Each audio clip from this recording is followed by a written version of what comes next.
Critical race theory has been a hot political topic across the country, and it's an issue being raised in the race for South Dakota governor. CRT is a legal theory used by scholars to analyze laws and policies to determine whether they're influenced by social biases such as racism. Democratic gubernatorial candidate Jamie Smith says CRT is an academic non-issue because it's not taught in South Dakota classrooms. But Governor Noem, who's running for re-election, says CRT creates inherently divisive concepts that have no place in our schools. To make sure that in our classrooms, our students were learning true and honest history, and that's really all we want. So critical race theory divides people based on racism, and it uses Marxist theory and principles to do that. So that's where its basis comes from, and that deserves no place in any of America's classrooms, especially not here in South Dakota.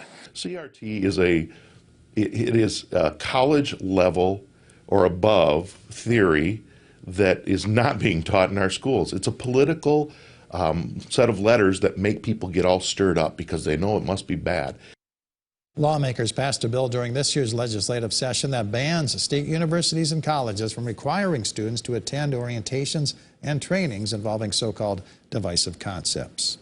Well, not everyone in KELOLAND has banished their campers and RVs to the garage for the winter, now that we're nearly a week removed from Labor Day. Many campgrounds in the Black Hills remain open during the off-season to accommodate campers who prefer avoiding the summer vacation crowds and the hot weather. September is a gorgeous time to get out and camp, hike, fish, boat. We still have some beautiful days and the nights cool down. Wonderful time to go camping. For a list of campgrounds open past Labor Day in the Black Hills, we've included links under this story at KELOLAND.com. Let's get a first look at the forecast now with meteorologist Adam Rutt in the Storm Center. Good morning, Adam. Good morning, Perry, and good morning, everybody. Whether you have any outdoor ceremonies today on this September 11th or you're getting ready to kick off the football season later this afternoon, you can't go wrong with how the weather's going to be today. It is a little on the cool side, though, to kick things off. 49 with a view downtown. That's a look to the northeast with beautiful blue skies above. We had 10 out of 10 sunrises across the board this morning. I think we can do that again at bare minimum tomorrow morning. We have a couple of 30s still hanging tough out there. Pine Ridge and Valentine at 37 and 38 respectively. A couple of locations earlier that were in the 30s, Rapid City and Aberdeen. They're both at 43. 45 your number for Huron and Watertown. 48 Worthington and Yankton. 55 already in Winter where they have a light southerly breeze in place. In general, where we do have that breeze being noted, it's light and variable. But we do get a northerly breeze in place today before that turns to the south as we kick off the work and school week. That will also help usher in some change in the mid and long-term outlooks. We'll talk about that in your extended forecast coming up. All right, thank you very much, Adam. Well, navigating a college campus at the start of a new semester can be a challenge for any student. But for those making the trek between classes in a wheelchair, there are even more potential complications to work through. I've really asked people to consider what it's like for a disabled person to live on campus and to be able to have access to everything that a non-wheelchair user would have access to.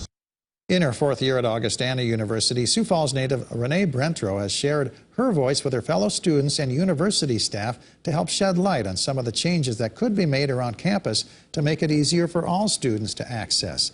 The changes already being made and how accessibility plays a key role in Augustana's 2030 plan for the future in tonight's Eye on KELOLAND at 10.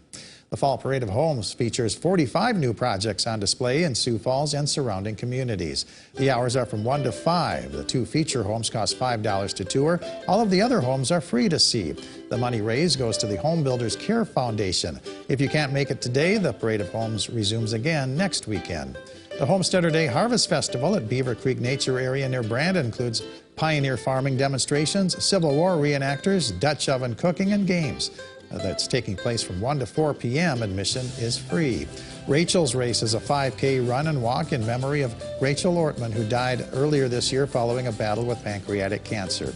The event gets underway at 9 a.m. at Family Park in Sioux Falls. Linwood Church in Sioux Falls is hosting a classic car show and community picnic from 4 to 6:30. There will also be kids' activities plus live music. The gospel group Divinity Trio performs at Faith Temple Church in Sioux Falls. The concert gets underway at 6:30. Dalrymple Village in Sioux Falls is hosting a National Grandparents' Day Festival from 1:30 to 4:30. You're invited to bring the entire family to enjoy activities for all ages, including crafts, prizes, live music, games, and food. And it's a doubleheader of pro football action here on KELOLAND TV. Coverage starts at 11 a.m. Central with the NFL Today on CBS. That's followed by Pittsburgh at Cincinnati. Then it's Kansas City at Arizona at 3:30. Adam? Well, it's going to be very quiet today as high pressure holds serve with an upper level ridge aloft really helping out in that regard. To the east, though, is the same system from Friday, just meandering over Milwaukee, Green Bay, and Chicago, so they'll have to deal with the rain out that way. And even further east toward Buffalo and portions of the mid-Atlantic and northeastern United States. We are going to stay very quiet through the middle of the week even, as we are also bone dry. But by Thursday, we do start to change that a little bit. A couple of little impulses move on through. We do bring in that chance for some scattered showers, maybe a thunderstorm or two Thursday, Friday, and even Saturday for that matter. Beyond the 7-day forecast, we try and keep that active pattern in place a little bit more. So while no day is a bona fide washout where it rains from start to finish, just know that once we hit the end of the upcoming work and school week, we do need to keep that in mind. For what it's worth, odds for above average temperatures win out, especially the further south and east you go, the deeper the shade of red you get towards Sioux Falls and Sioux City. That's a higher likelihood of above average temperatures, whether it's by a little or if it's by a lot. That's not to say every day is going to be above average, but just know that the odds are going to be in favor of those warmer temperatures. We also have odds for above average rainfall winning out as we head beyond the extended outlook. That lines up with that thought of the more active weather pattern really coming into its own as we head later into the extended outlook. Today, though, whole lot of nothing, just seasonable temperatures. 70s and low 80s for highs. Overnight lows will fall into the 40s and low 50s with crystal clear skies in place once more. The rest of your 7-day forecast is progressively warmer but quiet through Wednesday. And then we bring in that chance for rain Thursday, Friday, and to a lesser extent Saturday as temperatures remain near to above average. Keep in mind, by the end of the extended outlook, average is going to be in the mid-70s. Have a great day, everybody. For more on your local news, weather, and sports, you can always head on over to KELOLAND.com.